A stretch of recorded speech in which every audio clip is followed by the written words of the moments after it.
Salamo faharoambe folo ho an'ny mpiventira.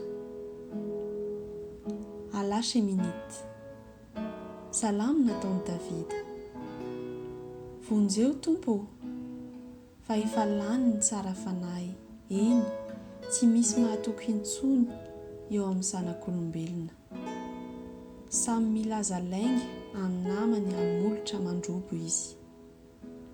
Fo mamorom-pitaka no itenenany. Ho levon'ny Tompo aneny molotra mandrobo rehetra sy ny lela miteny avinavina.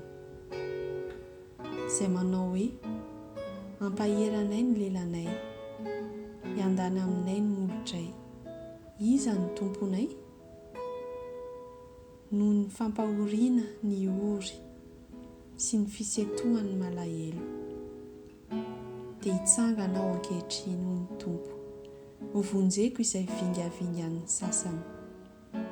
Ny tenin'ny Tompo dia teny madio, tahaka ny volafotsy voarendrika tao anatin'ny memy, ka mitsorika amin'ny tany eny, voadio impito.